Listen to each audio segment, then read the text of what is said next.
organic can you get? In the case of milk, there's a whole new level. Milk from cows who are fed only grass, not grain. And this uber organic milk is giving ordinary organic milk a run for its money. Most of the cows, where we get our milk, that's what they eat. Right. And now, is it supposed to be better for you?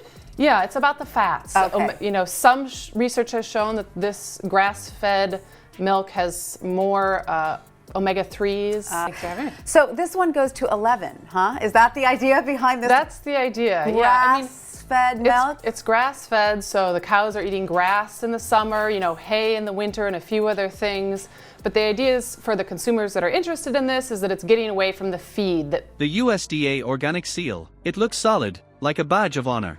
But here's the tactical flaw. It doesn't guarantee what most people think. More than 40 synthetic substances slide through under that seal. Annual inspections, often announced in advance. What you thought was their highest standard might actually be their weakest flank. Inspectors are the eyes, ears, and nose of the agency. They get the opportunity to witness the operation firsthand. We would represent, for example, the NOP and the USDA.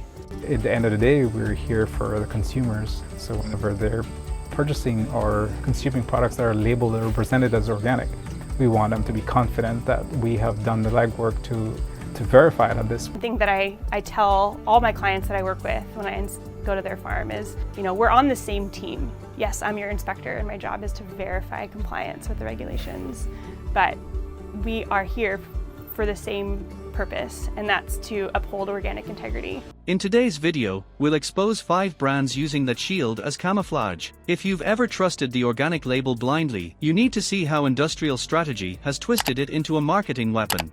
The real question is, do you know who's on your side? Quick favor before we move on. If you appreciate this content, consider giving this video a like and subscribing to the channel. Believe it or not, more than 92% of viewers haven't subscribed yet. It's free and only takes a second, but it means the world to us. So did you subscribe already? Great, thank you so much for your support. Now back to the video.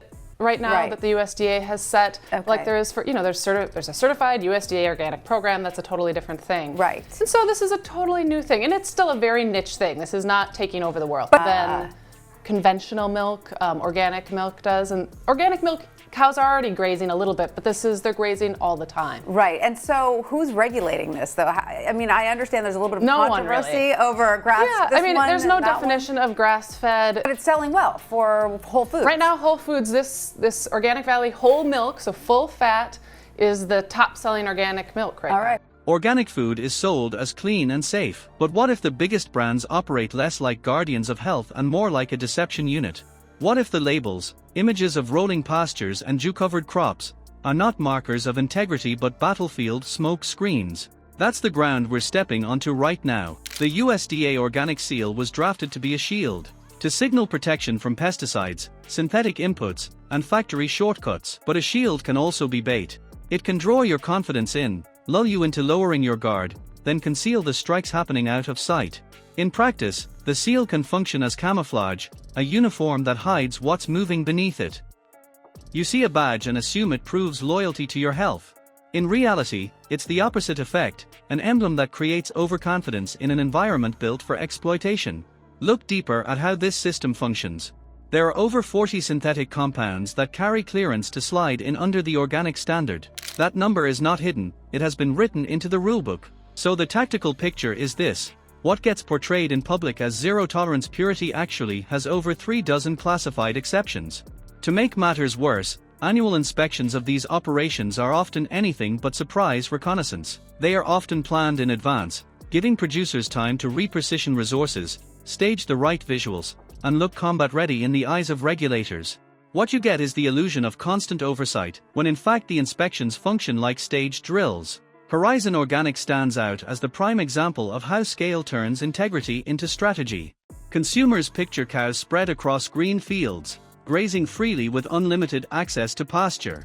That visual has been central to the marketing firepower of organic dairy. But in the industrial version, animals are confined, access to pasture reduced, diets tailored for maximum yield instead of maximum health. The very promise that justified the organic price tag weakens under mass production. Back in 2005, the USDA itself had to act. When investigators rolled in, it carried the tone of a raid on a command post.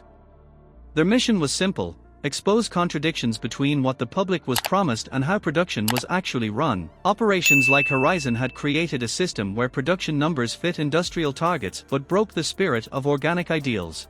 That moment pulled the curtain back, showing that the champion of organic dairy could, in fact, be running like a conventional force wearing a borrowed uniform. Meanwhile, Cascadian Farm began life as a small, almost guerrilla cell, localized, tight, responsive. But now the supply lines stretch across nations. Outsourcing ingredients on a global scale creates new vulnerabilities, like extended convoys with too many weak points. Pesticide drift, contamination during transport, inconsistent regional practices, all these exposures creep in before the product even crosses the factory threshold. When the supply line runs that long, you're depending on checkpoints you don't control, and the tactics evolve. Processing what begins as organic ingredients into items like corn syrup or engineered flavorings mirrors how advanced technology can be turned against its original intent. The label says organic, but what you're chewing on is closer to an industrial artifact than a farm product. The tool gets flipped, weaponized against the very consumers who sought refuge in that label. Earthbound Farm demonstrates the raw scale of firepower that mass marketing now deploys. At first glance, bags of pre-washed organic salad seem like convenience without compromise. But centralized packaging magnifies risks. When contamination strikes one processing hub, think of the E. coli outbreaks linked to spinach. It doesn't stay confined. It flows through distribution arteries, multiplying reach, spreading one failure across entire grocery chains. High concentration of production equals high magnitude of impact. Together, Horizon, Cascadian Farm, Earthbound, Organic Valley, and Annie's illustrate the same pattern. Industrial strategy wrapped in the cover of wholesome imagery. Marketing camouflage that masks the deployment of conventional tactics. Each of these giants positions itself as a defender of health, yet operates down the same lines as the industrial food system the organic movement was supposed to resist. What you see isn't what they field. So here's the tactical question. If these powerhouses use loopholes, staged inspections, and sheer scale to work the system, then where does that leave you? Are you a passive target, or do you position yourself as a strategist in this marketplace warzone? Organic still holds the high ground. The field is not lost, but the banners at the front can't be trusted. Mass-marketed giants march like armored divisions, slow, predictable, and built for scale. They use camouflage, not conviction.